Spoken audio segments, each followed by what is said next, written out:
Today's topic. All right, let's do it. Credit repair at its finest. So, as you guys know, credit is a cornerstone of success in America, so to speak, using debt to your advantage.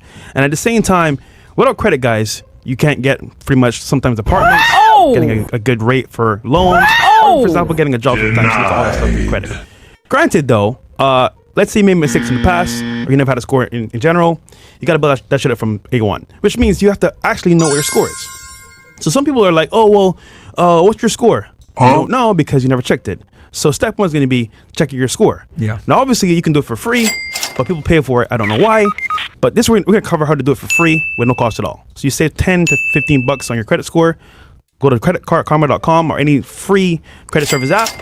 Go sign up for that account, log in, and then put your information in, and it'll tell you where your score is, roughly between maybe like 20 to 50 points off, if that much. But it's going to be close enough for you to understand where your score is by default. And it's pretty much free, creditkarma.com. Yeah.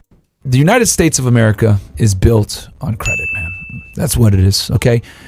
If I had the choice between $1 million cash or $100,000, but I had good credit, $1 million cash for shitty credit or $100,000 with good credit, I would take the $100,000 in good credit all day over the $1 million cash only with shitty credit. Because the thing is, guys, in the United States, anything of real consequence, especially if we're talking about buying real estate, a hard asset, right? Which I've told you guys the beauty of real estate many times. You're gonna need good credit, and if you're buying houses cash, well, that's just a low IQ way to move. If your credit sucks, guess what's gonna happen? You're not gonna get the fucking job. Shit is real, guys. Right? Having financial problems can absolutely ruin your life, and having bad credit can absolutely ruin your life. It affects a lot of things for you, to being able to get home loans, getting good interest rates, car loans. You want to get a boat in the future. All this stuff is going to fuck you up. And then also it hurts your ability to find jobs. So guys, this is something that you need to fix immediately. Okay? The dumbest thing you can ever do is buy things with cash or debit. Why do I say that? Well, the reason why it's stupid, guys, is because you don't get a benefit for using your debit card or buying things in cash. But when you use a credit card, you do get benefit. You're able to go ahead and get your credit score up. It shows trustworthiness. You get more time to pay it off. And then most importantly, all these credit cards, guys, want your business. You have more open lines of credit, which means you're a better borrower, which means you can get better and better terms on loans. You want to go and get a house, especially in today's market where interest rates are fucking sky high, guess what? You'll be able to negotiate for a better interest rate on your first home when you have good credit, guys. But when you got crappy credit, guess what? You're going to be getting a fucking 11, 12% interest rate loan for 30 years fixed. So we're going to cover right now late payments. And look, it's simple.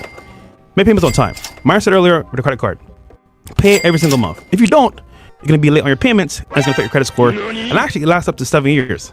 I didn't even know that. So late payment lasts 7 years on your credit history. And guys, it's just very simple. If you're going to buy something, make sure you can afford it with your money off rip. We don't buy what we can't afford. People go buy travel destination tickets. They go buy lavish excursions, and they don't have the money in their account. And it's like, wait, hold on. You're using credit for money you don't have? That's an L. So be smart about making money. Sorry, how you spend your money as well. But the main thing is here, late payments. And for most people here on the chat, if you want to make money and be successful, have a good credit score, keep in mind, making payments on time every single time. And I've been in America for almost 10 years now. I've not missed one payment ever in my life. And it's because, guess what, guys? I know if I make one mistake with a late payment, it messes up my credit score. So for you guys that made those mistakes in the past, understandable. But moving forward, don't make any more late payments once you know your score. Your ability to procure assets that will build you wealth, and if you do it right, generational wealth, so that you get income coming in, is contingent upon your financial responsibility of paying fucking bills on time.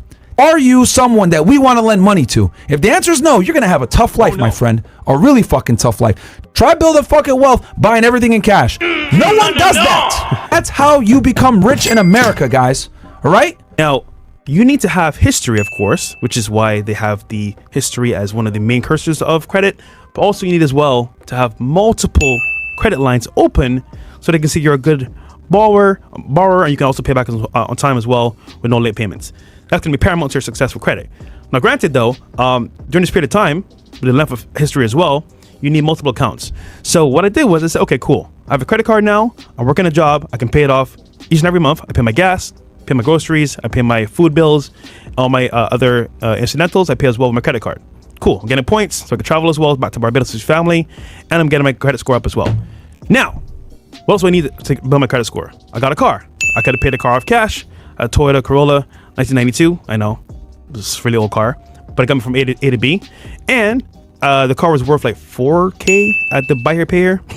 I put like $2K down and $2K finance to build my credit up. So I did that, the credit card, and my phone. I bought credit as well. So I could have paid the phone off as well. But I said, I'll put 10% down on the phone, pay it off over time. So I'm building up different lines of credit that I'm paying back slowly but surely. And each one I can pay off fully. I just want to build credit during this period of time. Now, granted, the longer I kept these lines open, I was paying them back, the higher my score went. So you might have just one credit line open, which is maybe your credit card, which is cool, but you need multiple. So this means definitely, guys, to get your credit score and preferably in different asset classes. Yes. Yeah. So this kind of ties into what we talked about, utilization. So what is utilization, guys? Utilization is the amount of credit that's available to you that you're using. Okay. So the two most important things when it comes to credit by far are on-time payments and utilization. So for example, let's say you get your first credit card and they give you $1,000. Yeah. Well, your first goal when you get that credit card for $1,000 is to, number one, use it, and then number two, if you max it out, that you pay it off immediately. Why do I say that? Because once you get over 30% utilization, guys, you start to become what's called risky to the credit card companies. And then once you go over 50%, that's when your card might start declining. They start sending you messages like, is this fraud, blah, blah, blah. Because you start to become a higher risk spender at that point, right? And the chances of default are high. So because their goal is obviously to lend money, but to get that money back on interest. So if they don't think that you're going to pay them back, they'll shut the card off. They'll obviously reduce your credit card limit, etc. All this shit. They'll turn it off, whatever the hell, right? So with utilization, guys, your number one goal is when you get your first credit line open, try to get as much available credit as you can. Whatever you do, guys, please don't go over 50. Okay, because once you go over 50, that's when you really are going to deal with some like substantial credit score dings.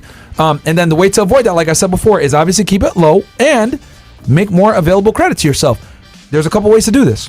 You can call your credit card company right now, guys, by the way, and say, hey, or you don't even got to call them. You could do it on the app a lot of times. You want to keep that utilization low, and you want to try to get as much available credit to you. Now, going back to the app again, you can increase your limit, guys, a lot of times on the app. So let's say you have the card for a couple months, you're making your payments on time, you're keeping your balances low, etc., or you make some more money. Go ahead and request an increase on the limit.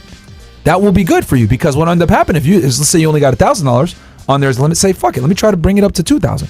If they bring it up to $2,000, well, now that $700, it went from 70% utilization down to 35% utilization, right? And now you're under that 50% score. Or you could get it to 3,000, it goes even further down from there. So, but you guys see what I'm doing here. The more available credit you have, the more you can spend, where you're trying to stay below that magical number of 30% utilization. Hey guys, you're going to go ahead and apply for a credit card, or you're going to go ahead and shop rates for a home or for a car loan or whatever, do it all in a short time span, right? I don't want, and then the other thing too, oh man, this is very important.